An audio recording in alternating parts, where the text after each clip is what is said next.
Okay, guys, let's get started.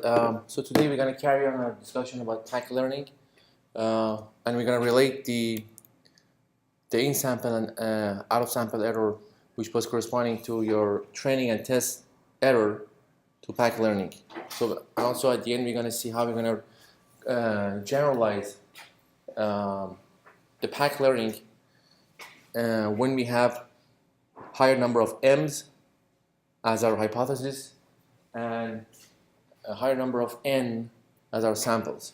So when these two are going to an infinite number, how are we going to relate the Heffting's inequality and PEng learning to these two?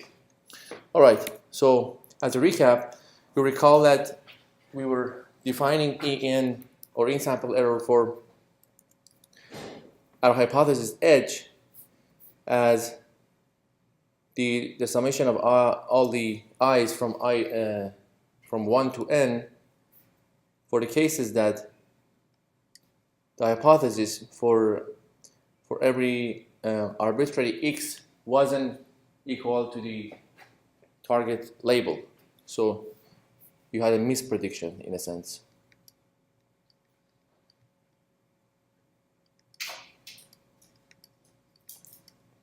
That was just an indicator function that returns 1 or 0 depending on the output of this.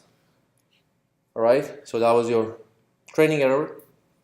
And for the E out, we were talking about the probabilistic model because this comes from a test case with a probability of mu on the cases that this probability was a mismatch for your test sets, right? So again, going to that analogy of the bean with a marble, so you have multiple beans in a marble, so that could be red or green, right, RG. So this would relate to those inside the bean, which you haven't seen yet.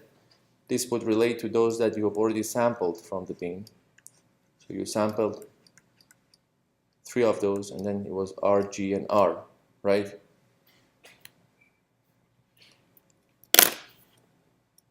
That was representing these two cases. For test error and for the training error, for the bean analogy. And so for now, let us assume that the hypothesis function that you're talking about is a fixed one, right?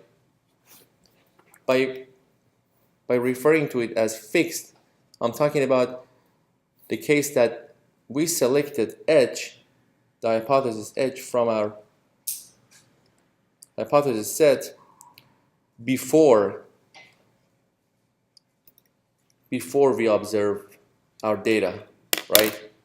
So we selected it, and then we used that after on our data.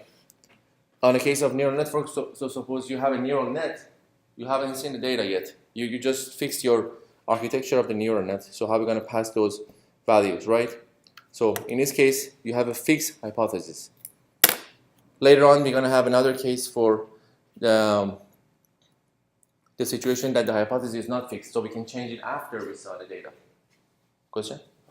I was going to ask, how do you pick the hypothesis without seeing the data?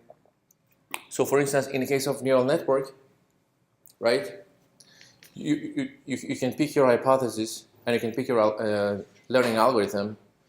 Like you can pick, you know that you're going to use backprop and you're going to use for neural network, right? Yeah. Without even seeing your data. Yeah, but I mean, the dimensions should match, obviously. Yeah. The input and output should match. But you don't change anything from your hypothesis before seeing data, right? Okay. So this is one case. Another case is you observe the data and you pick one of those hypotheses that works the best with that data, right? That's another case we're going to talk about later. So suppose you had like multiple H's, you pick the one before observing the data. One of the other H's could be the one that you do it after observing the data. that one would be called actually G because that was your candidate, right? That was the one that worked the best. And also for the neural network example, is the hypothesis going to be your the activation function and the output layer? The learning algorithm would be backprop. The hypothesis that would be the whole architecture of neural network, multiple stacks of layers. You can put whatever inside as you want. It's what we call designer's choice, right? All right, let me just clear this. So for the case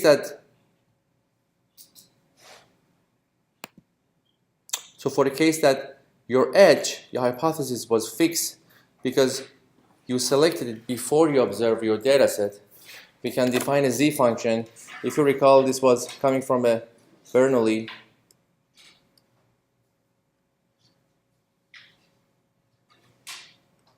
distribution, right? It was defining a Bernoulli distribution, and it would define 1 or 0, 1 for the case that you had a misprediction, and 0 was the otherwise case, right? When you don't have misprediction, it shows that your E out was 0 because you didn't have any error, right? When you don't have any error, it shows that you didn't have any misprediction. So we are trying to generalize and relate E in and E out for PAC learning. So, and this is the case that your hypothesis is fixed. That means that you selected it before you observed your data set. Now let's carry on.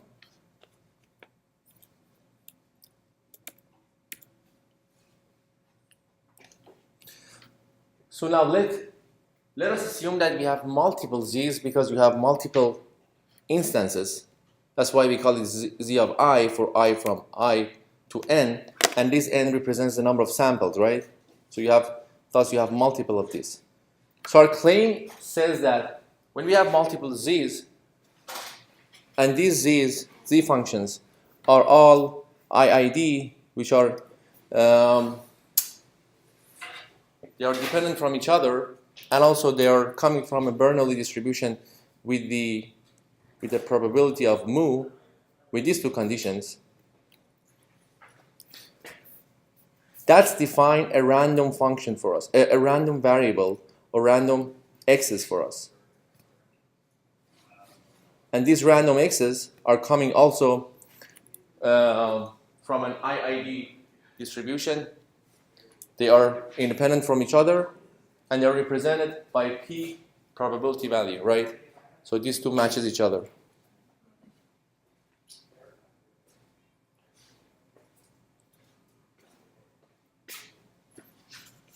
So given these cases, thus your hypothesis corresponding to each of those x's, h of x1, h of x2 up to xn, is also coming from an IID sequence. They are a sequence of independent values, right? For instance, in the case of tossing coin, could be 0, 1, 0, 1, or all of them 0. Like these two are not related to each other. It doesn't mean that when you toss a coin 5 times, the 6th time is dependent on the 5th time. They are totally disjoint and independent, right?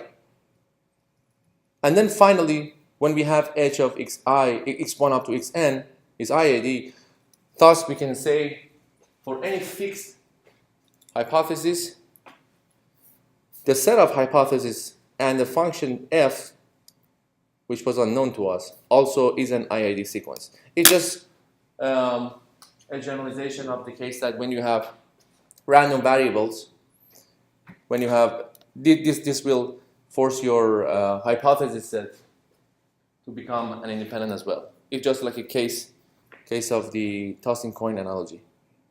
Questions? Sorry, yeah. Distribute how we get x from z. What is it? How do we get x from z? So this z is a Bernoulli function, right?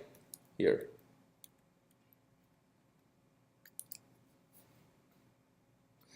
and we haven't observed any D, right? Because the H was fixed, right? So for us, we don't care what the D was, right? Thus, when Z was independent, X should be independent as well. X is your good points in D. Right. X could be points in D, yeah, and it could be multiple dimensions, could be each of the toss of the coins. Yeah, it's a random variable, Okay. right?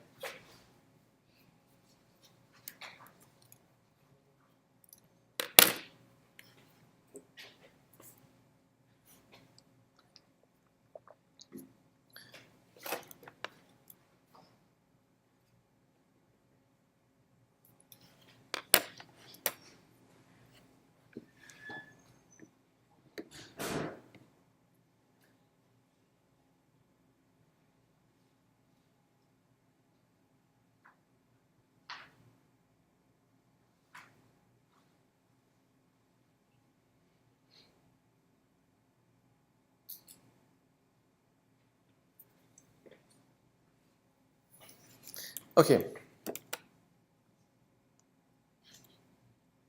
Yeah, we talked about. So now, after we define that H of the set of hypotheses and the unknown function is an IID, the cases that we have mispredictions, thus we have an E out, right? E out exists because if it wasn't a misprediction, this would become 0, right? Thus, in this case, E out also is an IID sequence. That means that the test error associated with an IID distribution is also disjoint and independent. Again, coming back to the analogy of the coin, so you might have picked like 10 more toss of the coin, and you're gonna, let's say 5, and on the first 5 you're gonna have this. On a second one, you have all 1, right? It could happen. And these two test errors are independent from each other as well, right?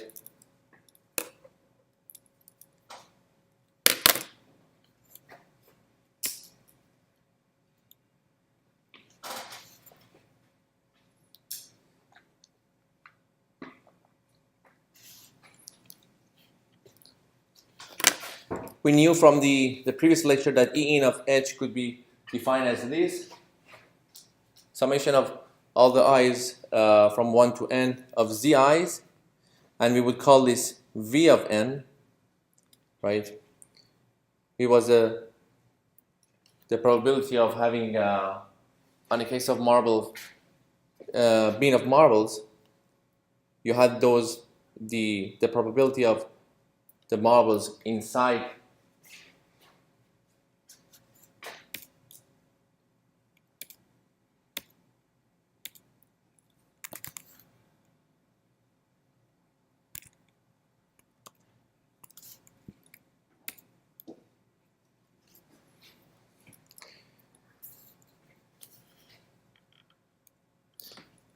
And we showed last session that using Hufting's inequality, you're going to define a bound for your differences between your in-sample and out-of-sample error within an epsilon, which is a negative exponential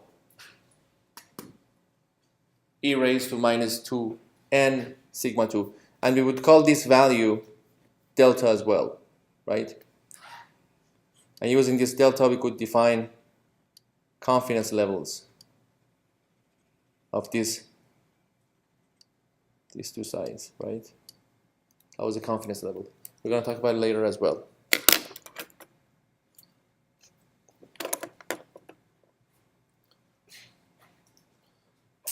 So this we talked about it last session. Now we're going to see how we're going to generalize Hufting's inequality for multiple beans, like multiple m's and multiple n's.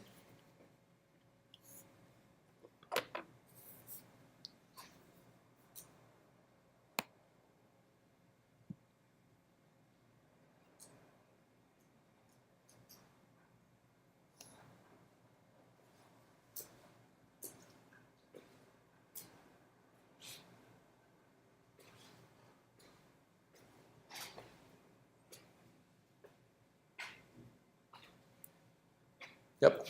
Sorry, refer to the last line. Is it equal to delta, or should it still be less than? Yeah. Yeah, I just wanted to mention that this is equal to delta, right?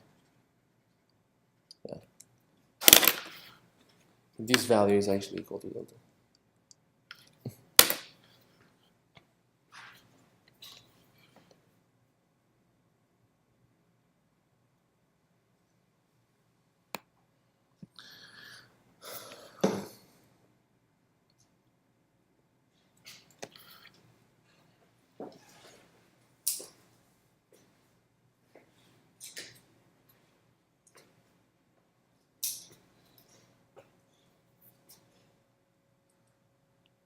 Oh, actually, I got confused. So yeah, this is that was correct. Let me just correct this. Yeah, I had a blackout. So let me just. So these two are not equal. See, here, this value is equal to delta, right? But the probability of all the summation of this, which is Vn minus mu, on the case that these two IID are, these are coming from an IID sequence, these are equal to delta. But these two are having a solid differences. Oh, so the second one, that has to be IID. Right, right. I'll talk about it later in this session for that matter.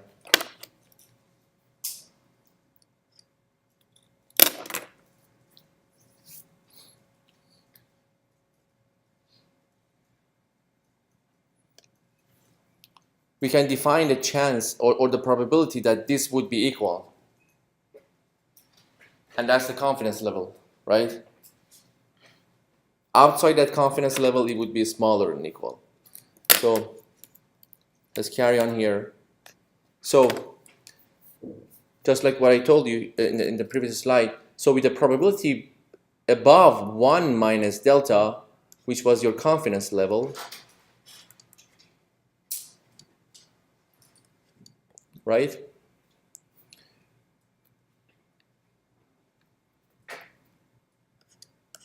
You are sure that your in-sample error or your training error minus your test error is definitely smaller than equal than your epsilon value, right? And using the previous formulation, you can define this value, you can relate epsilon with delta, 1 over 2n log of 2 divided by delta. So last session we were talking about the confidence level, right? Like if your delta is like 0.01, your confidence level becomes 99%.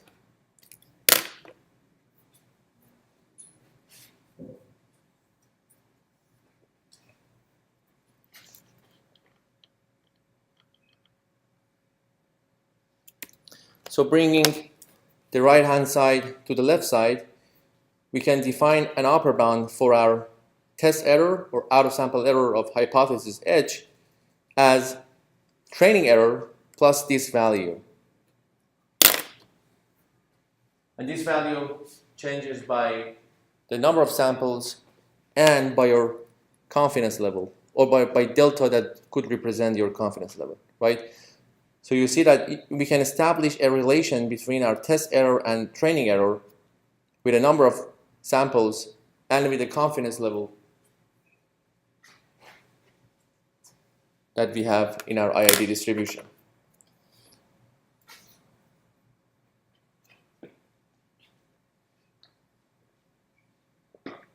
Is it clear now? No?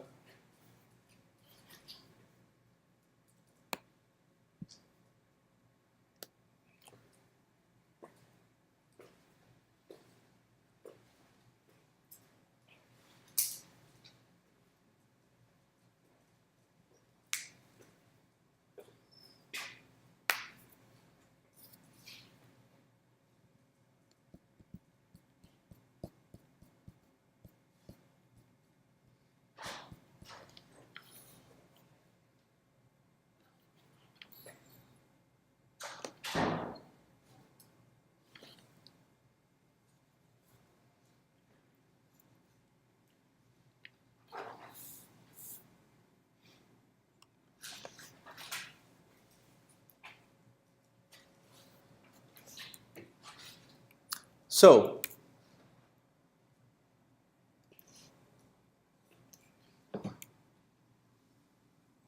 now we're going to have one issue here. My PowerPoint again died. So we talk about our hypothesis function to be a fixed hypothesis, right? Which was selected before observing your data set D. However, the final hypothesis, which was the candidate one we chose as the best hypothesis from our H set, right? We had multiple H's. And the one we picked was G, right? The final hypothesis G is selected after observing data because we want to make sure we have the best prediction, or in another way, the lowest error rate, right? Why? Because in general, we want to keep En of G small, and thus G is selected to minimize En.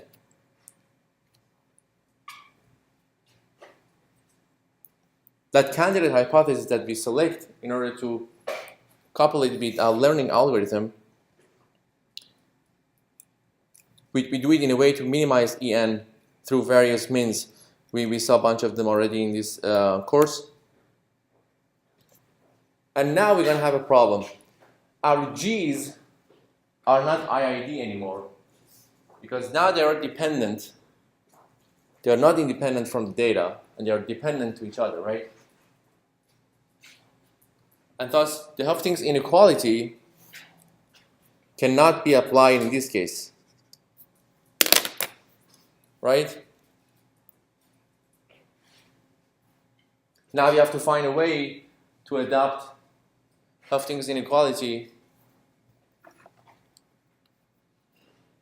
to address this case as well.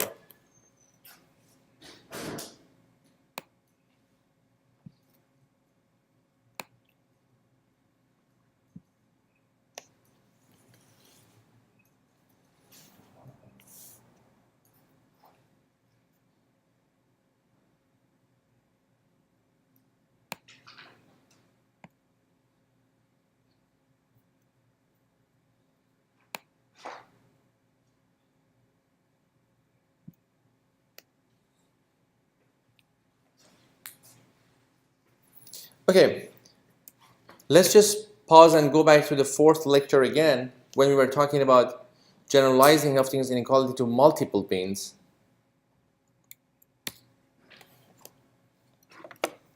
Right? I was talking about the case that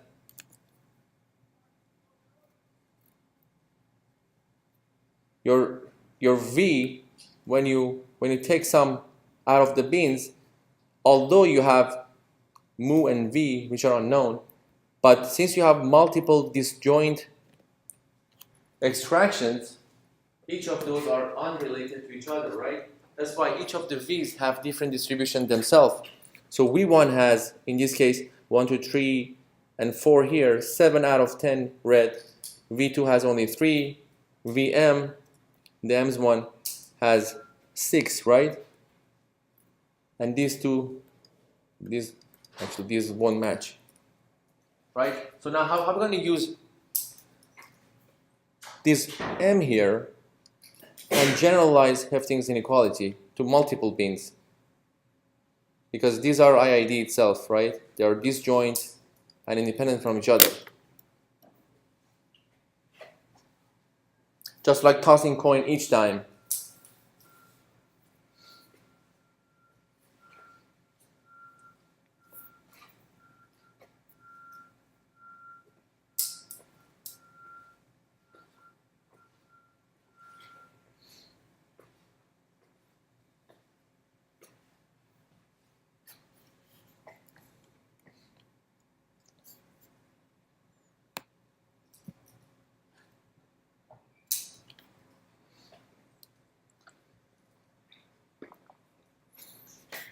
Okay. And then,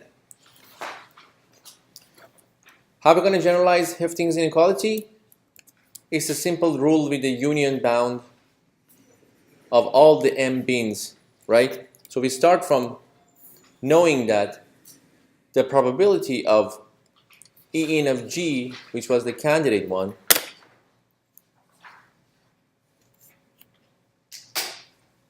the two values are within epsilon. So these are final hypotheses. We knew that their probability is going to be way higher than your hypothesis before being selected as final, because in this case they were fixed before seeing the data. In this case you had seen the data, right? So that we knew already. Now we're going to see if we have multiple bins here m, how we're going to expand this to multiple bins. It's as if we have another probability of E in of hypothesis 2, second one, for the second bin, right? That was for the first bin of marbles.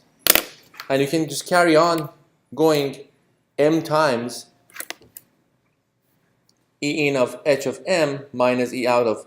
So the difference between your in sample and out of sample error, m times, right?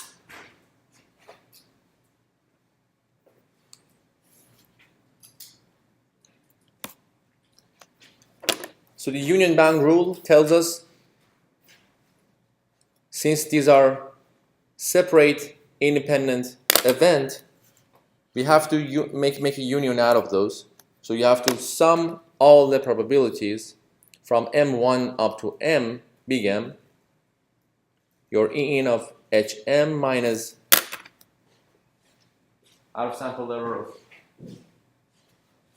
m's hypothesis, right? And we knew from the standard version of Hefting's inequality, this value was always smaller than equal to the minus exponential of 2e minus raised to minus 2 epsilon square n. So now when we have a union of the probabilities, you're going to have also a union here as well. This will become m 2m of e minus 2 epsilon square n, and this will be a generalization of your Hefting's inequality, right? When we have multiple m's, we have to add the m in the upper bound.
All right. So now we saw an intuitive way to add m as the number of beans to Hefting's inequality. Let's see how we're gonna formalize this. So you already saw the final value.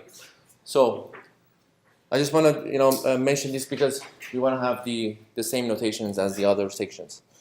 So the union bound formalization goes as if we have A1 up to AM events, and these events are arbitrary events, like multiple times you toss a coin, you have bins, you're multiple times you're taking samples out of the bins, and the probabilities of these independent events should be summed up, right? Because they are disjoint, they're arbitrary. So if you can define the events like that with equality, if and only if these i's are mutually disjoint, right? It's two-way. So, given a hypothesis set and a candidate we chose from that set, for any data set of D, we can define the formula you saw on the previous slide, right? Your candidate is always higher, the probability, and then you're going to have your H's. And it's a union of all the probabilities of M disjoint A event, right? That's just another way to represent your previous slide.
Okay, so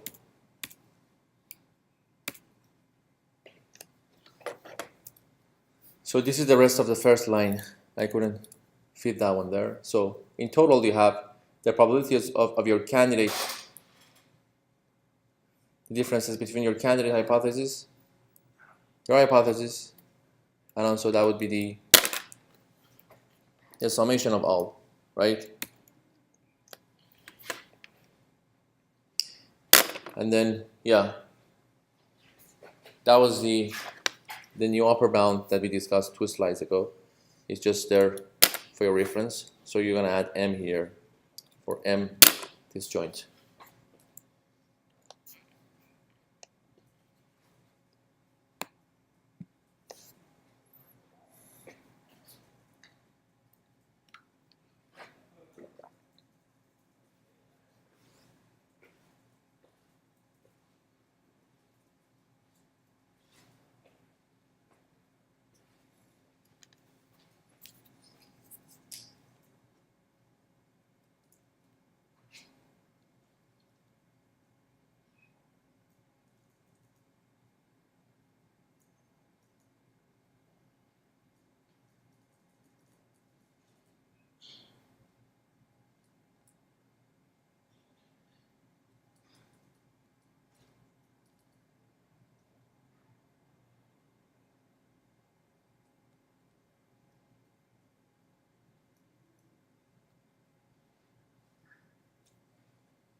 Okay, so let's just summarize what we've been seeing here so far.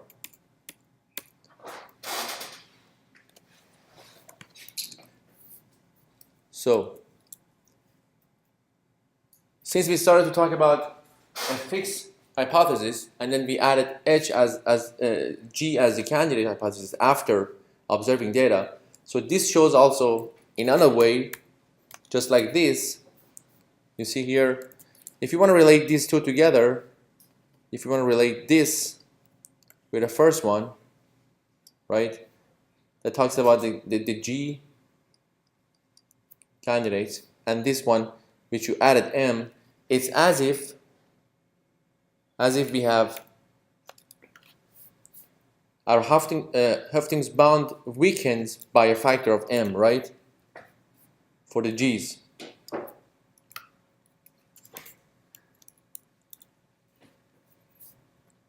So after observing D, when you have your candidate, it's like going from the end to the beginning. You can see that your Hufting's bounds weakens by a factor of M. And then we can define the new deltas and new epsilon for the case of multiple beans, right? You're adding M here.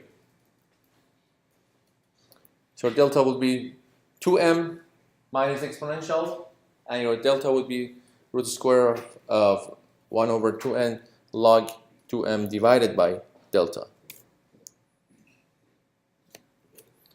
So going back to the previous inequality, we can add these two, and also we can define a generalization error. We call it delta G. So this is the generalization error, and we call it the difference between your in out. I'm sorry, this is G and E out G, right? That's delta G, obviously. Your test and training error differences in an absolute way.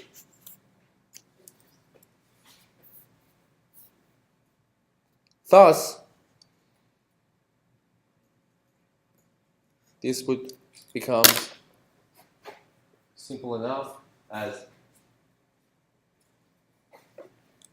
delta G smaller or equal than 1 over n 2m. Now we can talk about both raising the number of samples by n samples or raising the number of beans or events, right?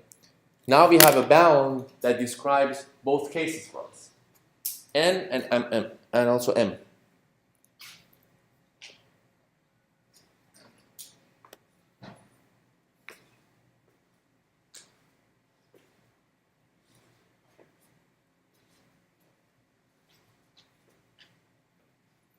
So events.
All right, so if you recall, I was proposing two questions in a fourth lecture to distinguish between the cases that we have multiple beans or a single bean with multiple samples, right? So the first question was, if you toss a fair coin 10 times, what's the probability that you get 10 heads, right? It's an easy case representing only one bean, right? Because you have one coin. So it's 1, so m is 1, You don't have to deal with m, but you have to deal with n, right? So what's the result here? You toss a fair coin 10 times. What's the probability that you have 10 heads?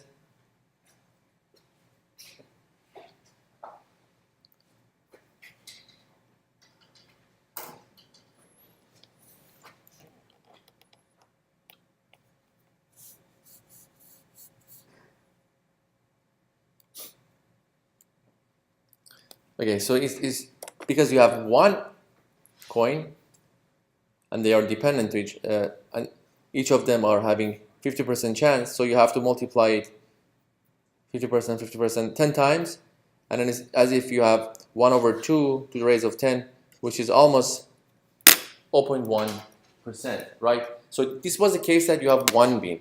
You're not talking about multiple, but your n was 10, right? So the more tricky version is you have to deal with multiple n's. So what if here you toss 1,000 fair coin 10 times? So now you have m as 1,000 and your n is 10, right? What's the probability that some coins will get you 10 heads? So now it's completely different, right?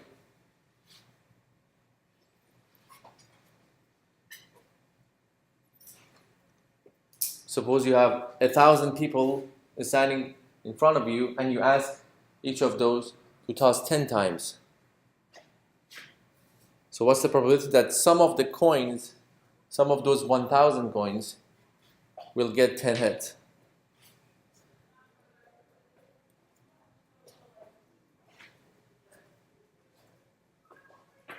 Now, I'm going to approach this.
Yep. I didn't go anywhere yet, but I think the approach would be you should find 1 minus the probability that you don't get 10 heads. Exactly, yeah. And that's easier. I guess that's easy. That's right. So instead of going straight, we're going back from 1. So the probability of getting some of the coins, at least 10 heads, is as if you have 1 minus the probability of each of the coins comes up tail at least once, right? Tail at least once is a complement case, the inverse case of some coins will get 10 heads. And that would be 1 minus, this calculates with 1 minus itself, and you have 1,000 of those. And then you have to subtract this to 1, and this would become 63%. You see that now we have 63%, whereas the first question was having only 0.1%, right? So you see that by adding multiple beans, the whole event, the whole outcome will be different.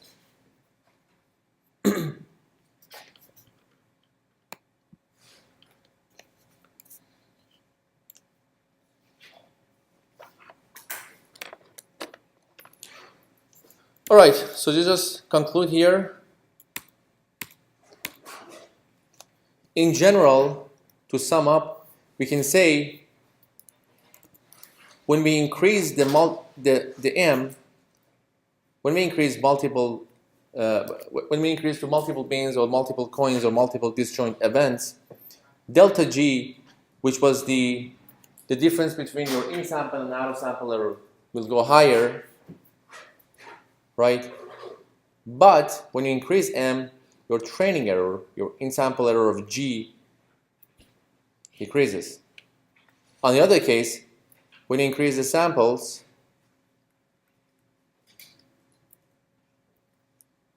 when this increases, your difference between your in sample and out of sample error decreases. On the other side, your training error would go higher. And this is sort of intuitive to understand.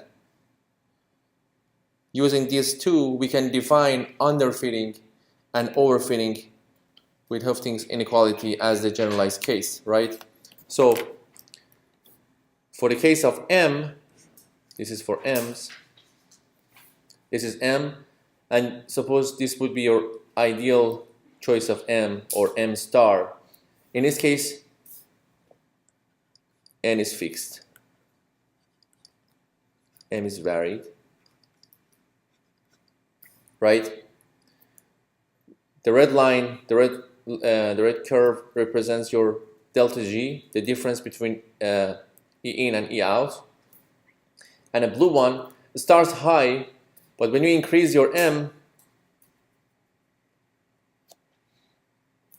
this would decrease a little bit.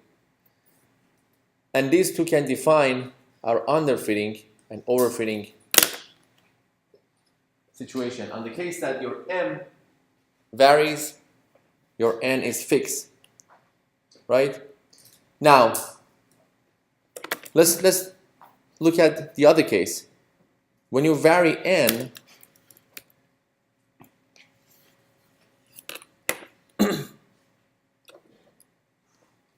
when you vary N, so now N varied,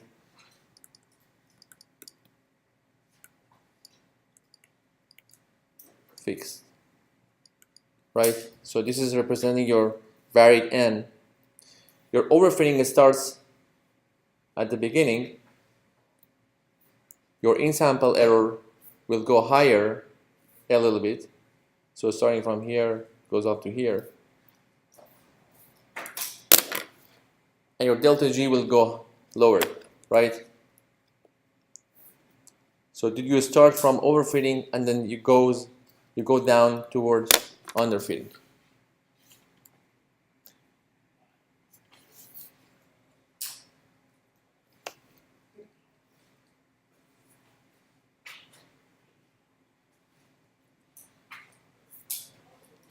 Let me just close this and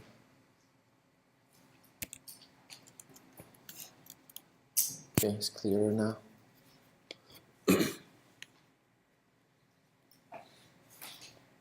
So now later on in your, maybe in 2 weeks, you're going to see how we're going to pick the ideal choice of M and how we're going to define the complexity of the training and test example. And later on you see that VC dimension will exactly talks about this case. How we're going to set the complexity of the dimension of your training set. So we're almost done. I just have one quick thing to add.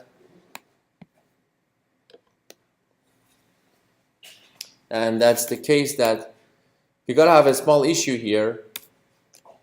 For many models, your H could comes from an infinite number of hypotheses, right? Just like perceptron, when you remember you had like process here and you had minuses there, you had like minuses here, right? So you're gonna have an infinite number of hypotheses because you can have this line as your H, H1, or you could have this line as your H2, or this one as your H3, or even this line, H4. And all of them are perfectly classifying your two region, right? So in this case, you're going to have infinite number of hypotheses, just like the case of perceptron. In this case,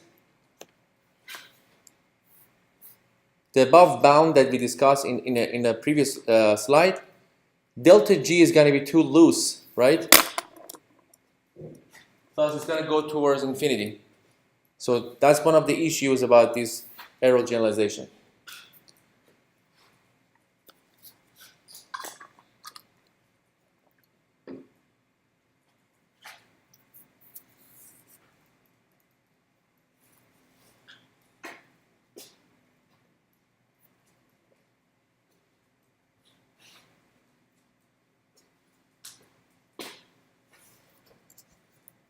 Any questions?